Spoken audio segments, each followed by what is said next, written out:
साथियों नमस्कार, मेरा नाम रवि कुमार है और आप देख रहे हैं राष्ट्र धर्मा। इस वक्त हमारी मौजूदगी उत्तर प्रदेश की राजधानी लखनऊ में है। लखनऊ के दारुसफा गेट नंबर 1 पर हम लोग मौजूद है। हमारे पीछे आप देख सकते हैं बहुत बड़ी एक जनसैलाब देखने को मिल रहा है, बहुत बड़ी एक हुजूम देखने को मिल रहा है। जो अपनी जनता पार्टी के राष्ट्रीय अध्यक्ष जो स्वामी प्रसाद मौर्य हैं, पूर्व कैबिनेट मंत्री हैं, उन्होंने आगाज किया है कि यूजीसी के समर्थन में जिस तरीके से हम लोग यहाँ पे यूजीसी के समर्थन में धरना करेंगे, प्रदर्शन करेंगे और रोड पे उतरेंगे।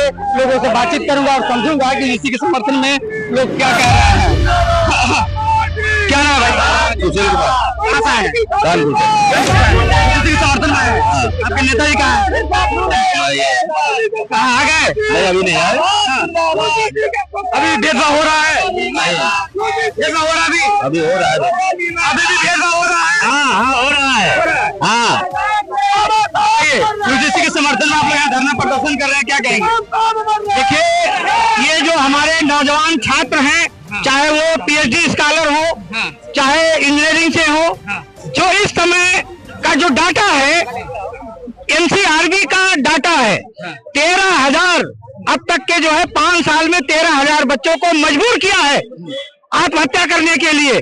पायल तड़वी हो, चाहे दर्शन सोलंकी हो, चाहे जो है रोहित वेमुला हो, ऐसे लोगों को मजबूरी ये दिखाया जा रहा है आत्महत्या गलत ढंग से, क्योंकि हमारे ही लोगों को यही सवर्ण क्लास जो आज इनको यूजीसी बिल का विरोध कर रहे हैं, यही लोग उनको मरवाने का काम कर रहे हैं। यदि इनके अंदर जो है ये अपराधी नहीं है, ये अन्य अत्याचार एससी-बीसी पर नहीं कर रहे हैं, तो इसका इनको समर्थन करना चाहिए, लेकिन ये उल्टे विरोध कर रहे हैं। यहाँ जो है पुलिस की और प्रशासन की जो है तानाशाही और रवैया है। एक तरफ जो सरकार के द्वारा लाए हुए बिल का विरोध करने वालों का स्वागत करती है, जो समर्थन करने वालों पर लाठियां चलाती है, यही इनका जो द्वारा चरित्र है। आने वाले समय में अब बहुजन समाज जाग चुका है। सरकार को, भारतीय जनता पार्टी को ओबीसी एससी से मतलब नहीं है क्या?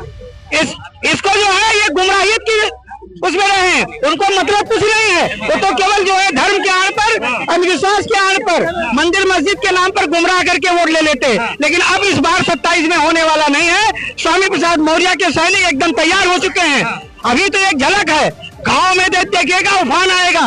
जब तक यूजीसी बिल लागू नहीं होता है तब तक ये संघर्ष जारी रहेगा। ओबीसी के इतने बड़े बड़े नेता है, अभी सत्ता में बैठे हुए हैं, विधानसभा में बैठते हैं, लेकिन चर्चा नहीं कर रहे हैं कोई यूजीसी को लेकर। वो सब मानसिक रूप से गुलाम है और चाटकारिता उनके आदत में है। अच्छा, इसलिए वो पत्ते चाटी जूठन खाने का काम करते हैं। उनको ओबीसी से मतलब नहीं। ओबीसी और एससी का वोट लेकर ठीक है ना, विधायक सांसद बन जाते हैं और विधायक सांसद बनने के बाद पत्ते चाटी, चापलूसी और जूठन खाने का काम करते हैं।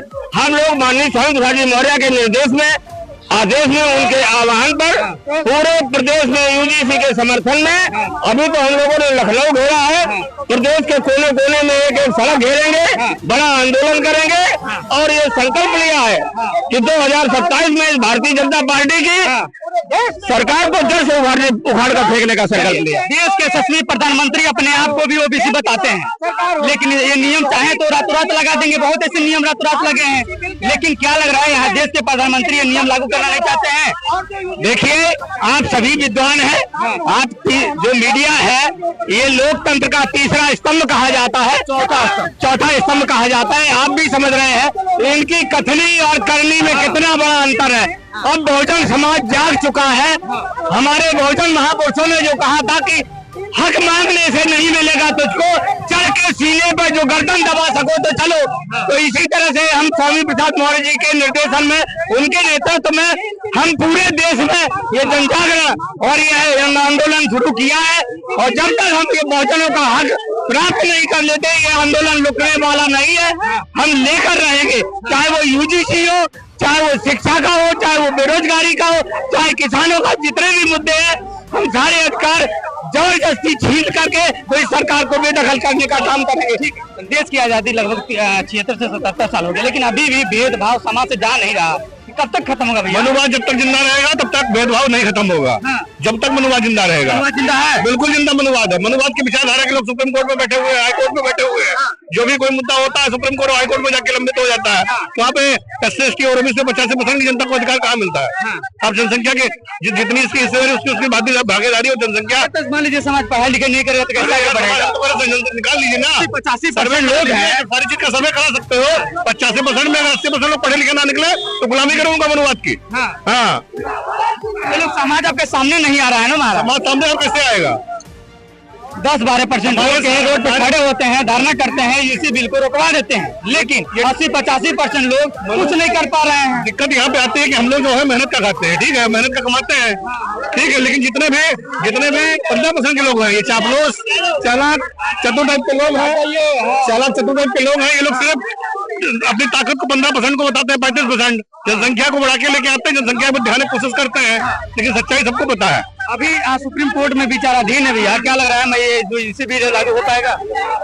देखिए, जो आप लोग पक्ष में आएगी कि नहीं? UGC बिल जो माननीय कोर्ट के द्वारा स्टे किया गया है, तो दूसरा पक्ष अगर देखा जाए तो UGC बिल जो है माननीय सुप्रीम कोर्ट के निर्देश पर ही लागू हुआ था।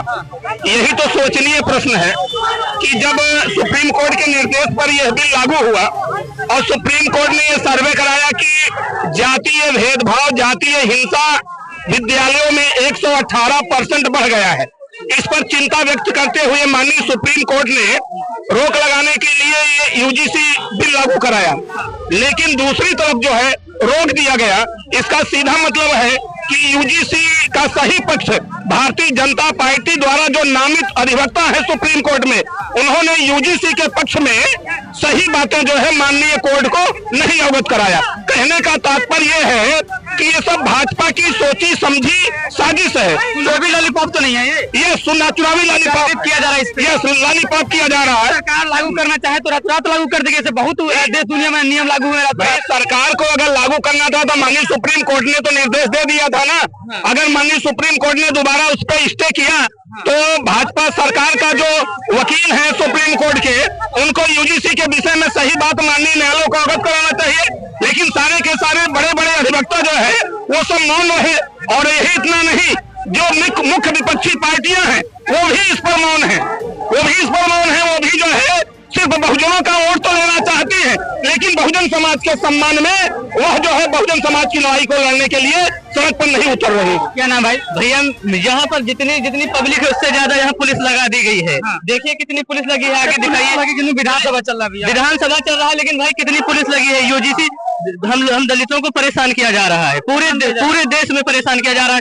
रायबरेली के पास पढ़ाई करते हैं भाई, हमारी बात पढ़ाई करते हैं, यही हजरतगंज में पढ़ाई करते हैं। हमारी बात होता है आपके यूनिवर्सिटी विश्वविद्यालय में? बिल्कुल भेदभाव होता है भाई। रायबरेली में एक लोग की निर्मम हत्या कर दी गई, चमार जाति से थे। उन विद्यार्थी यहाँ बताइए कि आपके विश्वविद्यालय में भेदभाव होती है? अभी भी बिल्कुल भेदभाव होती है। हमारे वहाँ विश्वविद्यालय में भेदभाव होती है।